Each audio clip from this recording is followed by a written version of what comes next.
Bienvenidos y bienvenidas a otro programa más de Zona Historia. Hoy en el Día del Orgullo Gay, que se ha celebrado en Cádiz, con un especial que ha transmitido esta casa, pues Zona Historia también se suma a ello. ¿Y de qué manera? Pues bueno, le vamos a contar por encima cómo ha evolucionado la idea pues, de la homosexualidad, del lesbianismo, del sexo en general a lo largo de la historia, centrándonos luego también en España, cómo ha evolucionado la cosa hasta hoy día, ¿no? Que seguimos todavía reivindicando algunas partes, algunas leyes. Si quieren saber de todo esto, cómo se trataba en Grecia, en Roma, en la Edad Media, e incluso la fama de los mariquitas de Cádiz, si quieren saber de todo esto, justo detrás de la cabecera.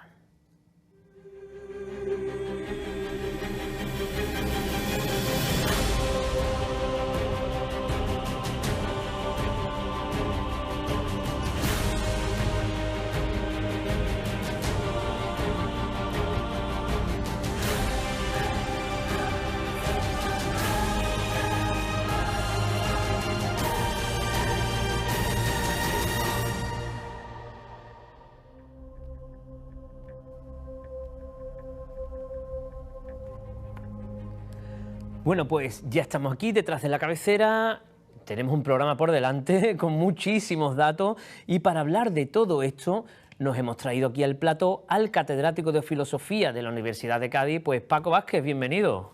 Bien hallado, buenas tardes, gracias. Buenas tardes, Paco, que además resulta que Paco es uno de los homenajeados este año por parte del Ayuntamiento de Cádiz en el Día del Orgullo, ¿no? Sí, fue un acto muy bonito que se celebró ayer, yo estoy muy agradecido, sí.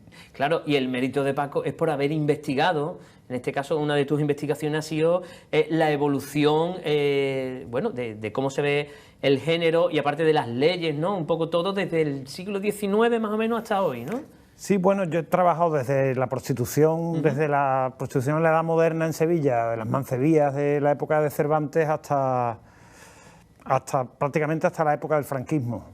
Más o menos distintos temas, desde la intersexualidad, las relaciones homoeróticas, la prostitución, la masturbación, en fin, mucha historia cultural de la sexualidad. Claro, porque tienen que saber ustedes que lo que pensamos hoy día, nuestra manera de compartimentar el cerebro hoy día, no es la de antes, ¿no? Ni siquiera de 50 años para atrás, y si hablamos ya de cientos de años, menos, ¿no? Claro, esa es una de las cosas apasionantes de la historia cultural de la sexualidad, que uno se sumerge en el pasado y el pasado se convierte en un país extraño. Claro. Entonces es como uno opera como si fuera un antropólogo, un etnólogo que va a una sociedad completamente distinta. Claro, voy a entender a estos personajes de aquella época, ¿no? Exactamente. Porque ni ellos me entenderían como yo pienso. Eso es.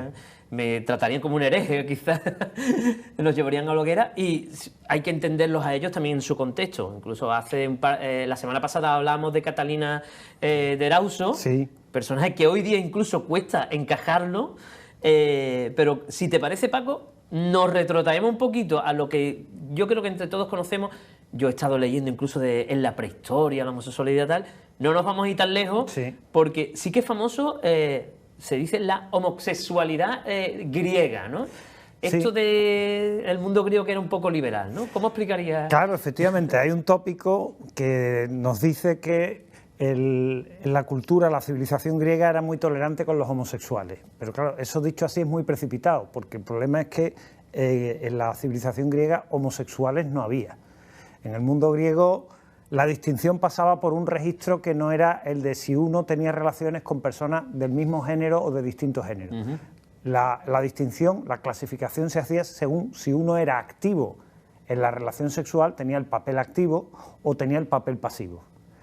Se suponía que un varón adulto tenía que tener el papel activo, el erastés, que se decía en el mundo griego, el hombre adulto que ya era ciudadano, mientras que el papel pasivo, lo lógico es que lo tenía que tener, lo correcto, aunque no había una legislación sobre eso, era más bien una cuestión de costumbre, era o los esclavos o esclavas, las mujeres y los muchachos. Entonces la división era activo-pasivo. Entonces que un varón adulto, ciudadano, tuviera la posición pasiva en el acto sexual era un indicio, estaba muy mal visto, era de muy mal gusto, era un indicio de que ese individuo era incapaz de gobernarse a sí mismo, como pasaba con los muchachos, con las mujeres o con los esclavos, y tenía que ser gobernado por otros, claro, porque el acto sexual, la relación sexual, tenía un carácter, esa es otra cosa exótica para nosotros, político. Tenía un carácter político, es decir, la posición que uno tuviera en el acto sexual tenía que ver con la posición que tenía en la sociedad. Entonces, el individuo que tenía el papel pasivo era el individuo que era incapaz de gobernarse a sí mismo, de gobernar sus placeres, y por lo tanto tenía que ser gobernado por otro, y por eso tenía la posición pasiva.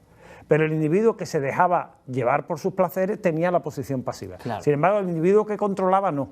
Por eso, para que se vea muy claro esa diferencia de perspectiva, en el mundo griego, por ejemplo en la Atenas del siglo V, el varón que se dejaba arrastrar por su pasión por las mujeres era afeminado. Wow. o por la comida, claro, o por el vino, porque era pasivo. Pasivo no era solo en el acto sexual, se deja dominar, sino ¿no? Se dejaba dominar por los placeres. Claro, la inmadurez, digamos. Del vino, claro, de la comida. Digamos que el glotón era afeminado también. O sea, la virilidad tenía que ver con la posición activa en relación con los placeres.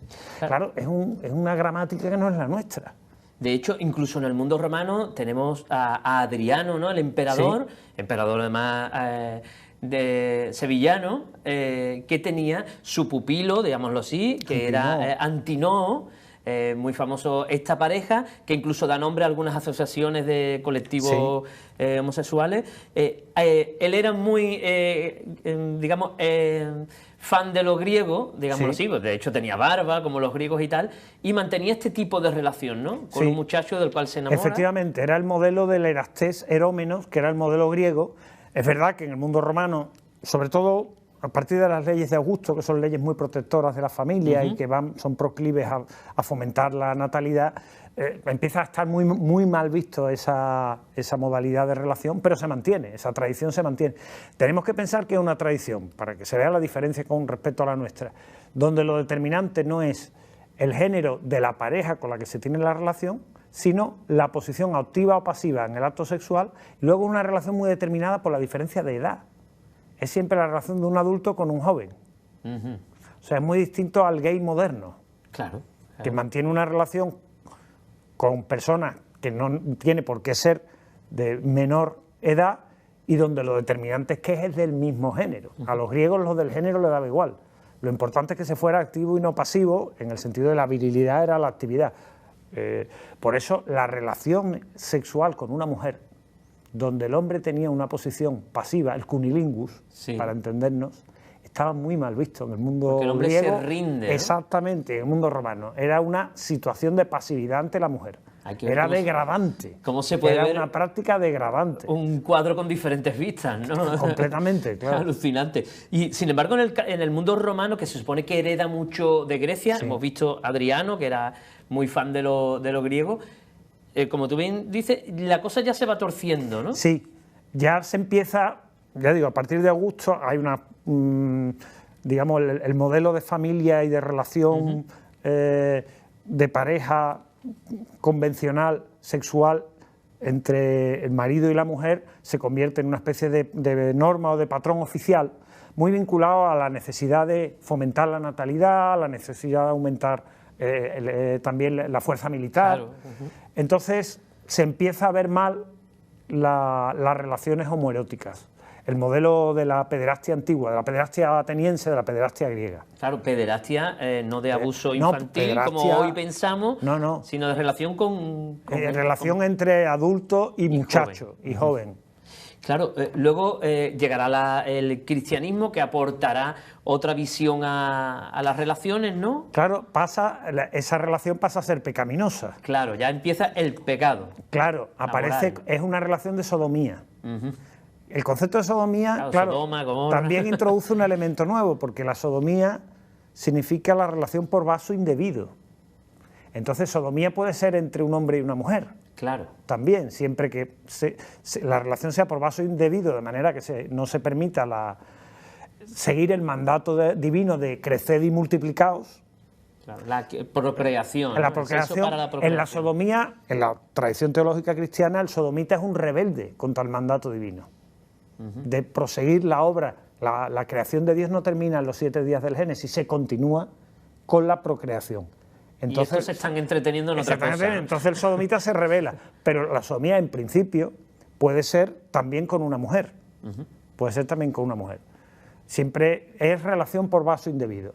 Digamos, esa es la formulación en la teología cristiana que sobre todo se formaliza en la Baja Edad Media, con Santo Tomás, con la síntesis tomista y demás. Todo esto durará la Edad Media, pero tú tienes un libro en la mesa que las están enseñando antes, súper interesante. Una cosa es la preceptiva, que cambia, la visión moral que cambia, y otra cosa son las prácticas. En las prácticas, las relaciones homoeróticas, tal y como funcionan en el occidente medieval, la cristiandad medieval, obedecen al patrón parecido al patrón griego. Es una relación entre adulto y muchacho, por ejemplo, entre un fraile y un novicio, que aunque está mal vista, y se habla de amistades particulares, todas las reglas monásticas aluden siempre al peligro que significan los novicios, en relación con los monjes ya establecidos, que hay que evitar las amistades particulares. Todas las reglas, desde San Benito en adelante, aparece ese problema. Entonces, pero el modelo es también de diferencia de edad. Está también marcado, estructurado por la diferencia de edad. E incluso entre siglo XI, mediados del siglo XI, mediados del siglo XII, florece en el mundo, sobre todo del clero, en el mundo monástico, una incluso literatura poética que ensalza las relaciones eróticas entre hombres. Y ahí el ejemplo es a Elredo de Ribol, que era un monje inglés de la zona del Yorkshire, que publica, entre otros, un tratado sobre amistad espiritual que pone como el modelo de amistad y de relación amorosa, y de relación amorosa física, implicaba también lo físico, la relación entre un muchacho y un adulto, un monje y un novicio, y espiritualizándola y viendo como modelo la relación de Cristo y San Juan, incluso como paradigma de esa relación. ¿Y no lo castigaron?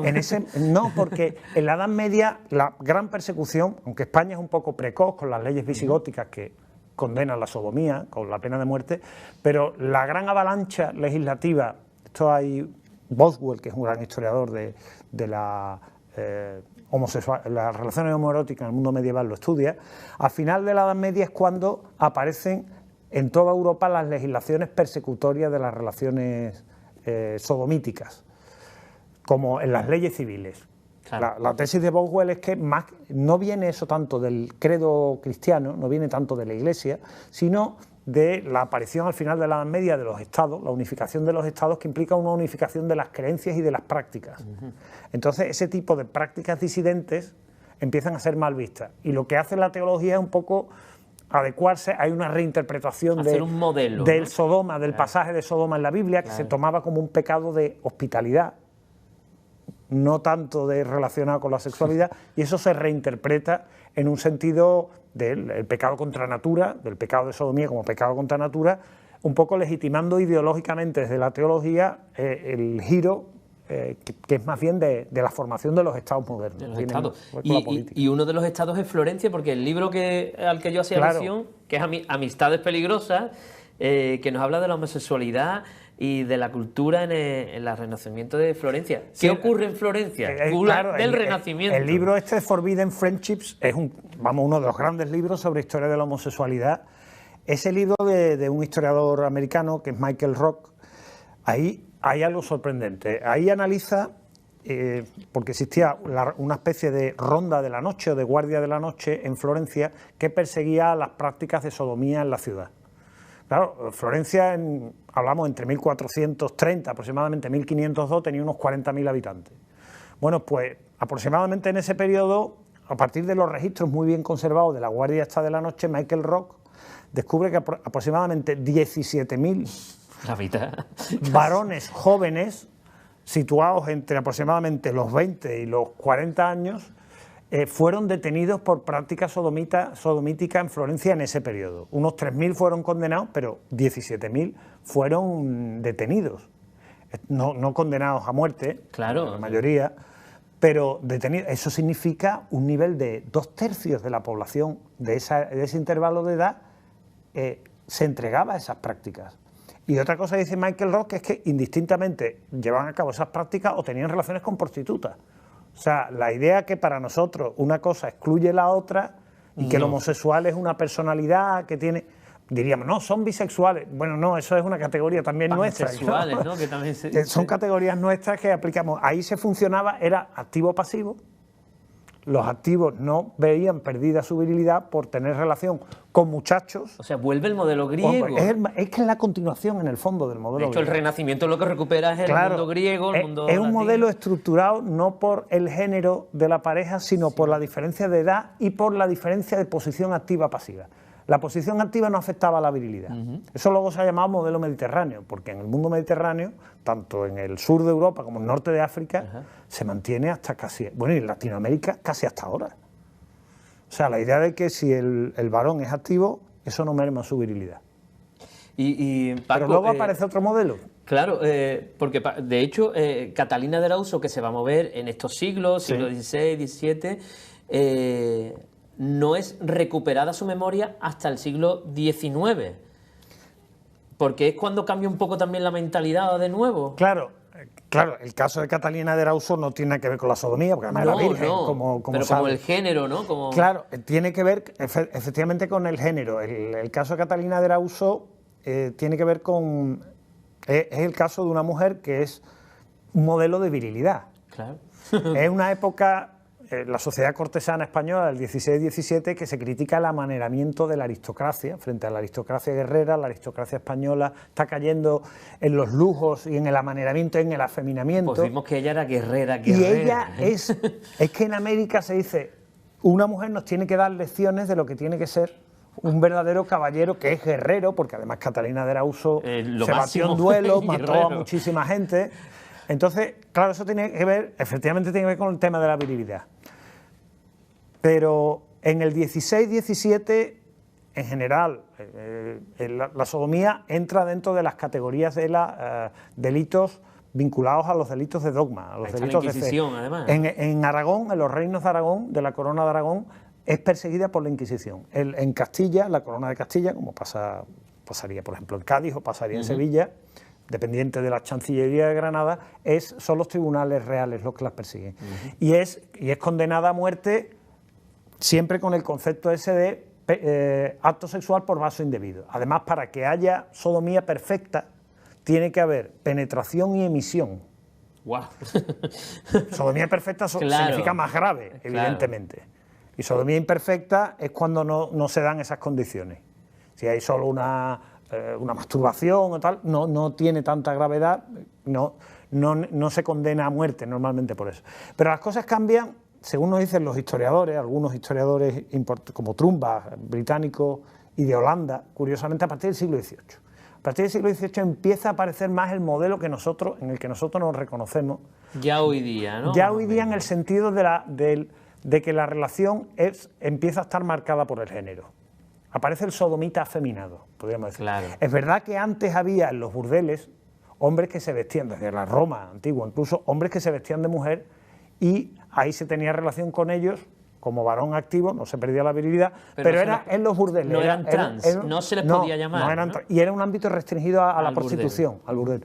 Pero a partir del siglo XVIII empiezan a aparecer señores que tienen relación con otros señores. Se ha estudiado en Londres, se ha estudiado en Ámsterdam, que hubo racias a partir del principio del XVIII, racias casi periódicas de sodomitas afeminados, tanto en Londres como en Inglaterra, Londres, como en Holanda. Se ha estudiado, aparece el Molly, en Inglaterra es la figura del Molly, que es el modelo del sodomita afeminado, con gestos femeninos, que tiene relación con otro que no necesariamente hay diferencia de edad. No hay la marca de la diferencia de edad, lo que marca es la identidad del género y el afeminamiento. Tampoco roles fijos, activo-pasivo. O sea, ahí se produce una transformación. Todavía no estamos hablando de una categoría patológica, todavía no es el homosexual del siglo XIX, de la psiquiatría. Pero ya coexisten los dos modelos. Persiste todavía, aunque va a ir declinando, según Trumbach, en el mundo noroccidental cae antes el modelo de la relación pederástica del adulto y el joven y aparece el del afeminamiento antes, mientras que en el mundo mediterráneo se mantiene mucho más el de la diferencia, el modelo griego. Claro, el modelo griego. Y Paco, entrando ya en España, para ir centrándonos así, ¿cuándo comienza la primera ley que sepamos que empieza ya a restringir o a acotar o a castigar incluso. Bueno, claro, ahí existen por una parte desde los visigodos las leyes antisodomía que se mantienen durante todo el antiguo régimen, toda la Edad Media del antiguo régimen. Pero ese es el mundo del pecado contra natura y de la sodomía. A partir de en España ya la Constitución del 12, siguiendo un poco el modelo que abre la Revolución Francesa, el primer país que despenaliza completamente las relaciones sodomíticas, entonces se hablaba todavía de sodomía, relaciones homoeróticas, en privado entre adultos, es Francia, 1791, Código Penal de la Revolución Francesa, que considera que la hechicería, la sodomía, este tipo de delitos son imaginarios. Claro, lo que se está diciendo es esa relación es en privado y ahí la ley no tiene nada que decir. Y eso lo consolida el Código Napoleón en 1810. España, por una vía distinta, en 1822 se aprueba en el trienio liberal, que es efímero, un código penal bajo el paraguas de la Constitución del 12, que vuelve a restablecerse en el trienio liberal. Y es el primer código penal que en España elimina la sodomía como delito. Es decir, pasa un poco la pauta de la tradición liberal, que es la tradición francesa, la tradición napoleónica, donde evidentemente se seguía persiguiendo ese tipo de conductas como escándalo público, en la calle evidentemente, pero no en privado, porque en privado es un asunto como el amancebamiento, se deja de castigar el amancebamiento porque se considera que bueno, puede ser una conducta pecaminosa, pero no compete a la autoridad civil en absoluto, es un asunto privado. O sea, aparece esa división privado-público y en el mundo, digamos, conquistado por Napoleón, se va a eliminar la sodomía como delito. Sin embargo, en Inglaterra va a ser el país más cruel con las relaciones homoeróticas. No lo había sido tanto en los primeros siglos modernos, pero a partir del 18 hay ejecuciones continuas. Hay por un lado ejecuciones civiles y por otro militares en la Armada inglesa, mucho que se ha estudiado muy bien. Y llegan hasta 1840, se sigue ejecutando todavía, ahorcando 2, 3 ahorcamientos anuales de sodomitas en Inglaterra, además con un rechazo social enorme, cuando ya en Europa, claro, yo he dicho, en 1791 la Revolución Francesa se elimina el delito de sodomía, pero ya en otros despotismos ilustrados europeos no se eliminaba el delito, pero se eliminó la pena de muerte antes. En los años 90 en Prusia, en Austria, en Portugal, es decir, ya en la Ilustración, en Catalina de Rusia, en Rusia, en muchos países se empieza a eliminar la pena de muerte, que se mantiene el castigo, la cárcel. Inglaterra sigue con la pena de muerte hasta 1840. Es curioso, un modelo de sociedad liberal en el sentido del régimen de democracia liberal y sin embargo la sodomía hasta 1840 se sigue castigando con la muerte. Luego hay una reforma y hay primero cadena perpetua y trabajo forzado. En 1860 se elimina la pena de muerte, se sustituye por eso, y en los 80, 10 años de trabajo forzado y Oscar Wilde es castigado por eso. O sea, Inglaterra es de los países con una tradición, y luego en el siglo XX... De mano dura, ¿no? Las penas británicas en los años 50, cuando aquí estaba el franquismo, casi Turing, eran más graves. Alan Turing. Ustedes ven la manzana de Apple. Era peor casi en la Gran Bretaña democrática que en la España de Franco. Sí, la verdad que es increíble, viendo la comparación, ¿no? Todo mal, evidentemente. Claro, todo mal. Vamos, yo no es que sea antibritánico en absoluto. No. Luego en el 67 es cuando se despenaliza. Ajá. Aquí en España tengo yo que en 1848 se va a utilizar la ley de escándalo público, como tú bien decías, en público no, en privado lo que queráis, por esta herencia napoleónica. Los códigos penales del 19 en España no sancionan como tal las relaciones homosexuales. Lo que pasa es que por escándalo público o abuso de menores se podía perseguir, claro. Pero tengo yo, antes de irnos a publicidad, que nos quedan unos minutillos, en 1928... Aquí hay un cambio importante, efectivamente. Aquí hay un gran cambio. Con Primo de Rivera, el Código Penal, que apenas tuvo vigencia porque se derogó con la República. Del 28. Siguiendo una pauta moderna, que en Italia el Código Rocco, el Código de Mussolini, Código Penal en el 22, hubo una gran discusión sobre si se introducía o no la homosexualidad. Además, es curiosa la tradición italiana, la pasiva, no la activa, un poco la tradición mediterránea. Sí, claro. Pero al final Mussolini consideraba, y el Partido Fascista en general, que penalizar esa conducta es dar a entender que eso se daba en Italia y hacerlo visible. Entonces no se introduce en el Código Penal. De hecho, se utilizaba muchas veces la pena de deportación en la Italia fascista a los homosexuales pasivos, o se les torturaba con aceite de ricino. Sí. Este tipo de prácticas sí la hubo de facto, pero no en la ley. No hubo una ley, en el Código Penal fascista no se castigaba la homosexualidad. El de Primo de Rivera sí. Introduce por primera vez en la época contemporánea, rompiendo con la tradición liberal. Sigue en el 31, ¿no? Fue derogado por la Segunda República. Efectivamente, en el 32-33 se aprueba la ley de vagos y maleantes y ahí no se introduce, ya se vuelve a la tradición liberal. Pero, o sea, la República no es que sea muy progresista, es que vuelve a la tradición española. ¿Y se castiga en público las relaciones? Liberal. El escándalo público sigue siendo delito. Sí. Por mucho que sea la Segunda República, por mucho que sea lo que sea. Se podía recurrir. Claro. Si un hombre estaba flirteando con otro o se le cogía en un urinario, por ejemplo, era muy típico, pues sí, como escándalo, porque eran públicos. Esto explica también que el lesbianismo pasara completamente desapercibido. Claro, eso lo hablaremos, porque lo hablaremos después de la publicidad. Está mucho menos estudiado. Claro, va a tener algo que se puede ver como positivo o negativo, de ambas maneras. Claro. Porque anulamiento total. Aquí hay siempre, yo reconozco que he estudiado más las relaciones homoeróticas masculinas porque hay más fuentes, no es solo por eso. Es verdad que hay un sesgo siempre en el estudio del homoerotismo que se ha privilegiado mucho más trabajo del masculino. Bueno, pues vamos a seguir hablando de todo ello, vamos a ver qué sucede a lo largo del siglo XX, e incluso vamos a descifrar después esto de por qué Cádiz tenía fama de mariquita, que investigaste y diste con la tecla, creo yo. Bueno. Volvemos justo después de la publicidad.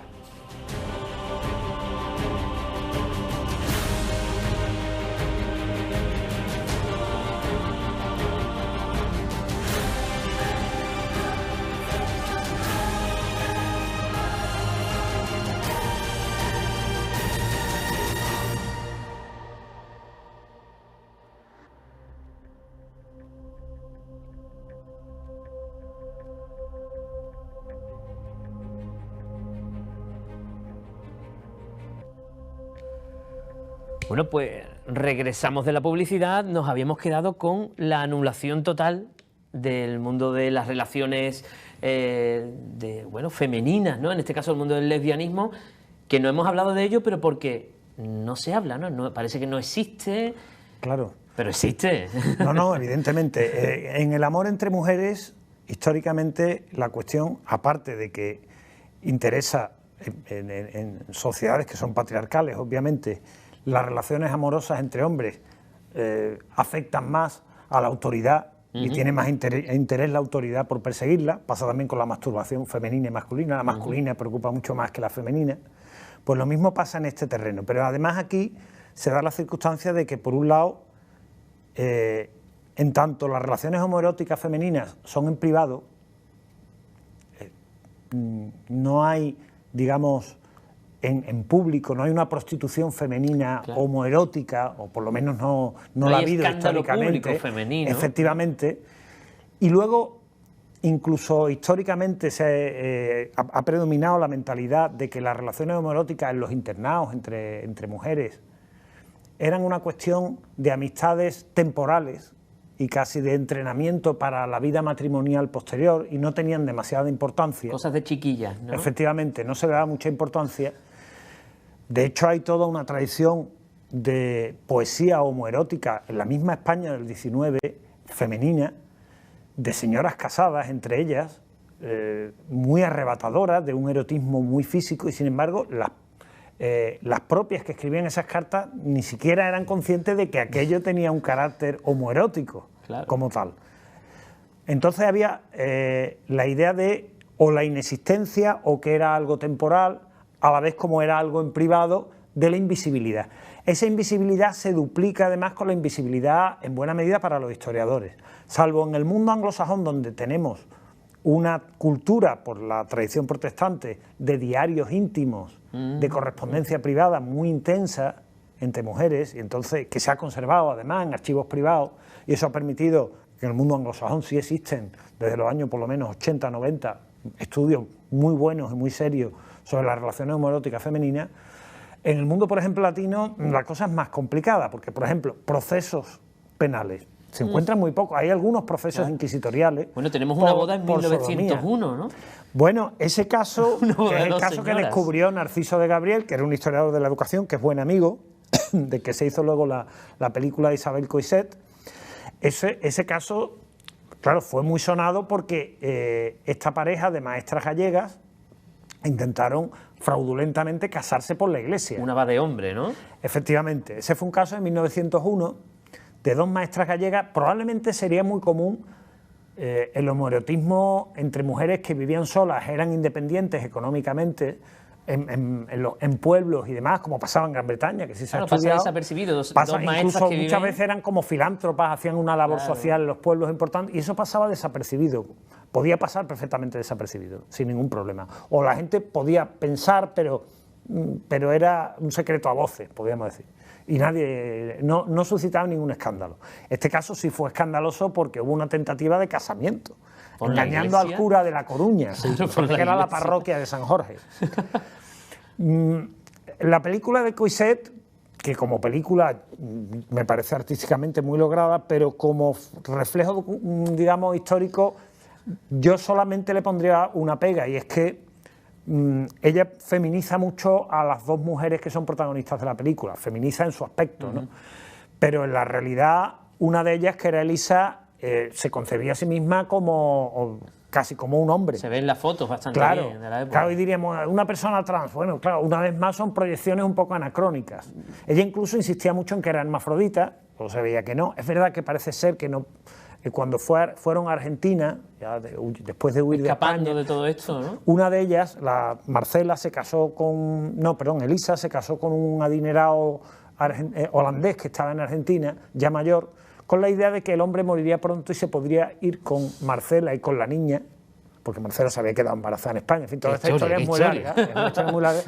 Y entonces, cuando los forenses revisan a Elisa, dicen, no, es que porque el marido decía que no le dejaba tener relaciones sexuales. Y entonces Elisa dice, no,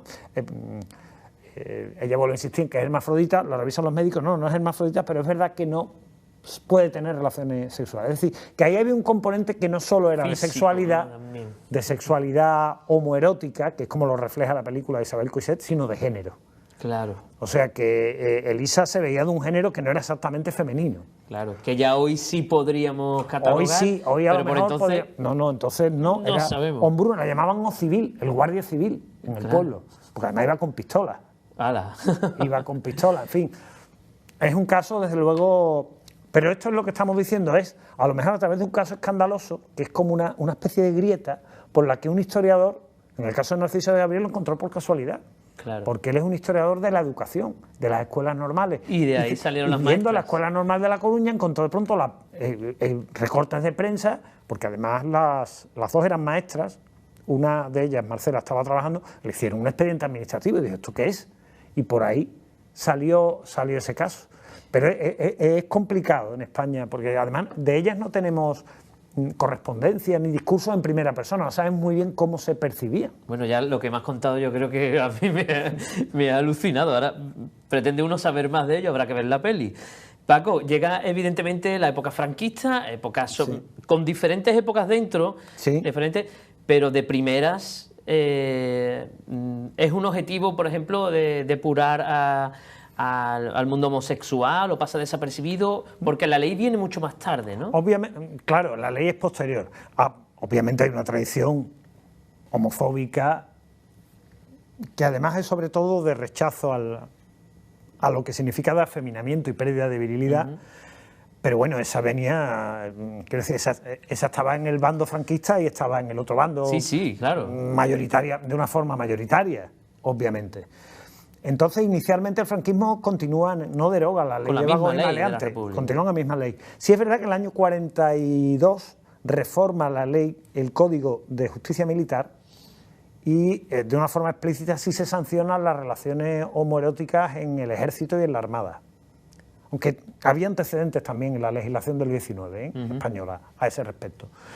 La primera legislación penal explícita contra las relaciones homoeróticas entre adultos en privado es la reforma que se hace en el año 1954 de la ley de vagos y maleantes, que es una reforma que se hace porque el régimen en ese momento se quiere poner a tono con lo que está pasando en Europa, entonces, que es una cosa que nos resulta un poco paradójica. Claro, ya ha pasado la Segunda Guerra Mundial. Efectivamente, a principios de los 50, España en el año 48 se queda en un estado de aislamiento por las potencias, que bueno, los aliados del régimen pierden la guerra, e incluso hay un momento en que se piensa que se va a restablecer una monarquía con Don Juan, y los republicanos van a volver del exilio.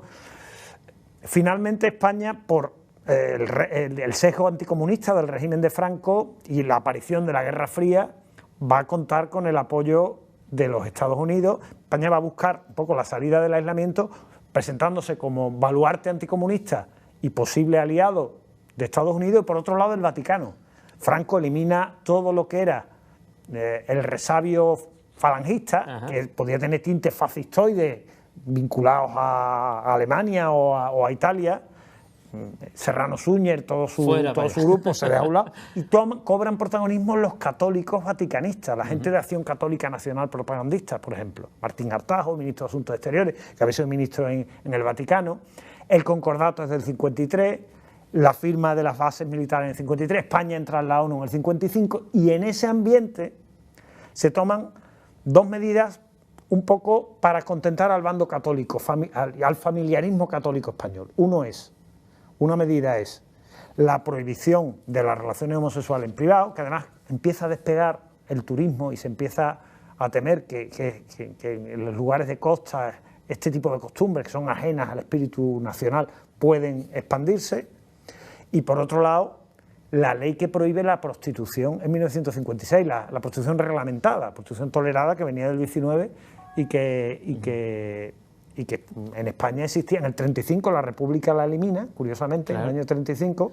Ahí tiene mucho peso, por ejemplo, los anarquistas tienen bastante peso, pero a partir del año 40 se vuelven a restablecer. La Iglesia Católica presiona para que se elimine la prostitución reglamentada, y en el año 56 se hace. Un poco eso estaba pasando en el resto de Europa. Y, Paco, después, entonces va un poco en consonancia con lo que pasaba en Europa. En Inglaterra o parte de Europa y Estados Unidos. Se va modificando todo, un poco la mente, claro, ¿no? Incluso se elimina la prostitución reglamentada y se sanciona las relaciones homosexuales. ¿Y esta ley del 54 hasta cuándo nos dura? Esta ley del 54 se va a reformar porque en el año 70, con el auge ya plenamente del turismo, hay la necesidad de un control más estrecho. Claro, porque el famoso pasaje Begoña, que por cierto ha sido homenajeado en un sello por correo, con la campaña que Inteligente, bueno, ha montado una, el pasaje Begoña, años 60, Torremolinos, una calle dedicada a pubs de ambiente, que hoy diríamos, pero claro, estamos hablando de plena época franquista. Efectivamente. Duró poco. Sí, pero Málaga fue uno de los núcleos. De los núcleos, ¿no? Málaga se ha estudiado algo. Pero por esa llegada del turismo, ¿no? Por esa llegada del turismo. Ahí, digamos, se conservan las fuentes, los archivos de los tribunales de vagos y maleantes, y en el caso de gran parte de Andalucía era competencia del Tribunal de Vagos y Maleantes de Sevilla, incluida Málaga. Hay un historiador que se llama Fernández Galeano, que está en la Universidad de Brown, que hizo su tesis doctoral y estudió bastante el caso de Málaga en los años 50, con los procesos.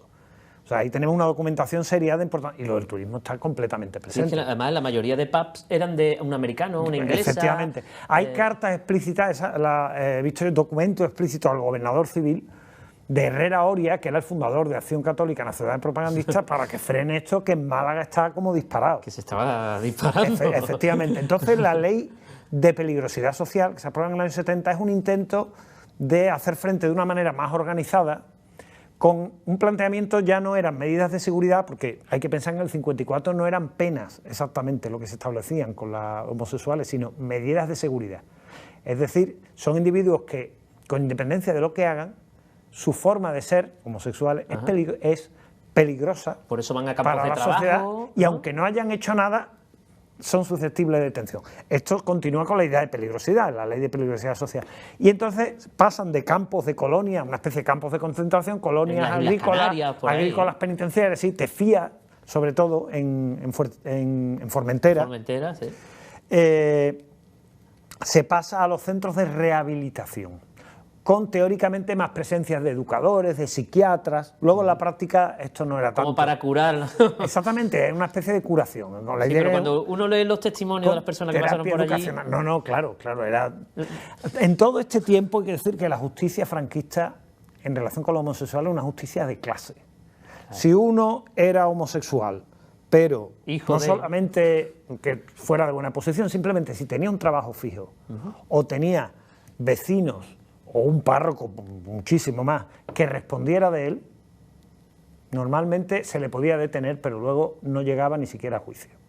Eso era muy frecuente. Hay casos, por ejemplo, que estudia muy bien Fernández Galeano, de madres que mandaban cartas a los jueces con cartas de párrocos añadidas diciendo: no, mi hijo es así pero es de nacimiento y él es muy cristiano, es religioso, viste a la Virgen de la parroquia y aquí tiene usted una carta del párroco. Un currículum ya de buena persona. Había también la idea de que el mariquita era innato, que era afeminado y tal, era de nacimiento, por lo tanto no era un vicioso, no era culpable y no debería de castigarse. ¿No? El pobrecito. Y el maricón que sí era el vicioso. Bueno, pero quiero decir, esto funcionaba bastante, ¿eh? Esto funcionaba bastante. El problema era si uno era homosexual y pobre, o no tenía oficio ni beneficio, iba a la trena. Iba a estas cárceles o centros de cárceles, en toda regla, de Huelva y Badajoz, ¿no? De Huelva y Badajoz. Hay un caso, por ejemplo, de un mayordomo, de un bodeguero importante de Jerez, que estudia Fernández Galeano, que fue sorprendido teniendo relaciones homoeróticas con un muchacho, se le detuvo y tal, pero como estaba protegido, por así decirlo, el proceso no siguió adelante. Bueno, estamos en años 70, va a llegar la democracia, hay movimientos de todo tipo en el país, de todo tipo, y el mundo de los homosexuales es el gran olvidado por, bueno, los partidos que van a llegar, ¿no? Claro, eso es muy curioso, porque, claro... Tienen que ellos hacer un frente, ¿no? En la izquierda española, que el tema de la despenalización de la homosexualidad se incorporara no es algo que vaya fuera de suyo. Que ahora se ve natural, parece. Claro, pero había una tradición, ya he dicho yo que en los años 20, años 30, en la Guerra Civil Española, pues una forma de insultar a Franco, por ejemplo, en la prensa anarquista era decir que era un pederasta en el sentido de homosexual, pacalaculona y tal. Pero eso no estaba en la agenda de los partidos, como tampoco el asunto feminista estaba en primer plano. Entonces es curioso porque cuando el Partido Socialista, Felipe González, en el año 78 pide la reforma de la Ley de Peligrosidad Social, aunque la idea era derogar la parte de homosexualidad, ni lo menciona, era como si no se pudiera mencionar. Luego el Partido Comunista, el PC explícitamente habla de la homosexualidad, pero el PC en los 60... hay casos famosos. Hay cosas más interesantes que pensar. Se decía incluso que los homosexuales no... Había una idea, hay un gran filósofo que tuvo un papel muy importante en el Partido Comunista en Barcelona, que era Manuel Sacristán, sobre todo en el ámbito universitario. Esta es una anécdota que se ha contado mucho y que decía que consideraba que un homosexual no convenía que entrara en el partido porque era chantajeable. Y podía traicionar en la época de clandestinidad a los miembros del partido.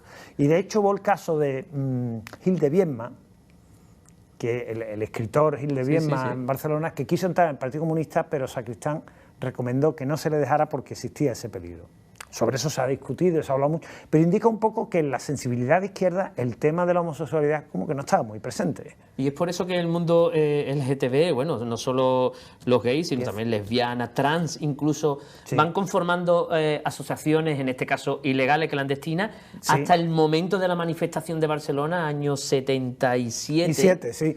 Hay primero, en el 72, un grupo, el Agois, de Armand de Fluvià en Cataluña, un grupo pionero homófilo, que copia mucho a un grupo francés que había, el grupo Arcadí, que eran la idea de que, si no había actos homosexuales, la homofilia como tal no debía ser considerada un delito ni una conducta censurable. Luego, digamos, es una homofilia liberal. Armand de Fluvià no era un revolucionario, ni era un comunista, ni alguien... Simplemente piensa que se debe tolerar esa conducta. Va un poco la línea del informe Wolfenden que se hace en Inglaterra. En el 67 en Inglaterra se despenaliza la homosexualidad. Pero luego viene, en la atmósfera del 68, surgen grupos revolucionarios, de frentes revolucionarios de liberación homosexual, y el primero y más potente es el catalán, Front d'Alliberament Gai de Cataluña, que tiene un protagonismo muy importante a la hora de hacer la primera manifestación, y empiezan a surgir muchísimos grupúsculos de homosexuales, de gays y de lesbianas, para acabar con la ley de peligrosidad social, porque la ley de peligrosidad social también castigaba el lesbianismo. Lo que pasa es que los casos de lesbianismo eran muy raros, hay muy pocos. A lo mejor en Barcelona, por ejemplo, que se ha trabajado sobre el archivo de la Ciudad de la Justicia, de 400 casos, 2 casos eran de lesbianismo. ¿Y hasta qué? Era raro. ¿Hasta qué fecha? Era una movilización a partir de los 70 y esa es la primera movilización para derogar la ley de peligrosidad social. Que fue además castigada esa manifestación. Sí, sí. Pero ¿hasta cuándo dura la represión? O sea, años 80 y... Ahí está el asunto. Aunque diciembre del 78, hay la propuesta del PSOE y la propuesta del PC, se elimina de la ley de peligrosidad social todo el asunto de la homosexualidad, incluso la ley de peligrosidad social acaba quedando en suspenso. Sin embargo, como la ley de escándalo público permanece, todavía en los años 80, hasta el 88, que se deroga la ley de escándalo público, pues sobre todo esto va a afectar mucho al homosexual que se viste de mujer en la calle, a lo que se llaman entonces los travestís, claro. En Barcelona, en grandes ciudades, recordemos personajes como Cañas, van a ser encarcelados como delito de escándalo público. Bueno, y va a proceder, o sea, hay la leyenda de que en el 78 eso se acaba, no, eso dura a los 80 todavía. A los 80 y tanto. Trabajado, sí. Ayer, vamos a parar aquí, evidentemente, yo he vivido ya las posteriores leyes, incluso hoy estamos de aniversario, que era hace 15 años del matrimonio homosexual. Efectivamente. Y 40 del año 80, estamos hablando del 78. 78, y bueno, hace 42 años de esta ley. Sí. Pero claro... y la adopción, que va vinculada a la ley del matrimonio entre personas del mismo sexo. También ahora mismo se está luchando también por el mundo trans, que dentro del mundo LGTB, digamos que es la última pieza. Hubo el periodo Zapatero, también en la ley de memoria histórica había un capítulo de reparación de las personas LGTB represaliadas por el franquismo. Lo que pasa es que el resarcimiento económico era muy limitado y alcanzó a muy pocas personas. Me parece que eran tramos, lo más que se podía era, si uno había estado más, me parece, de 6 años para adelante, le reparaban con 12.000 euros. Eso era lo más que se podía. Si había estado 3 años, creo que eran 4.000. En esas órdenes, es decir, una cosa muy, muy limitada y que afectó, no llegaba ni a 200 personas represaliadas, de los 5.000 que se calcula. Claro, 5.000. Bueno, muchos han muerto, muchos murieron, claro. Claro que sí. Pero vamos, que habría muchos más. Y Paco, antes de despedirnos, porque yo ya he dicho que vamos a explicar de dónde sale lo de Cádiz, que es mariquita, porque Fernando Quiñones dejó entrever algo. Pero tú como científico, porque hay que irse a los archivos y hay que documentar las cosas bien, habría que preguntarle a Fernando de dónde sacó eso, pero diste con una tecla, ¿no? Sí, efectivamente, bueno, la idea de que Cádiz tiene fama de que hay una proliferación de homosexualidad y tal, es un tópico que aparece cuando la gente hacía el servicio militar. Cuidado con este que es de Cádiz, es la típica broma, ¿no? Entonces, yo había escuchado distintas leyendas apócrifas o relatos apócrifos sobre eso porque venía.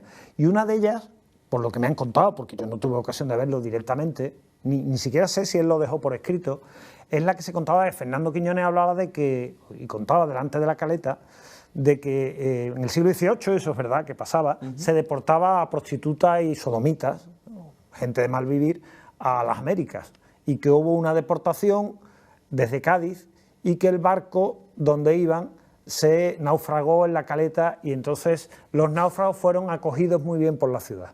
Y de ahí la fama de acogedora a la ciudad hacia los sodomitas. Bueno, si eso se llega a probar en algún momento, pues de una manera documental.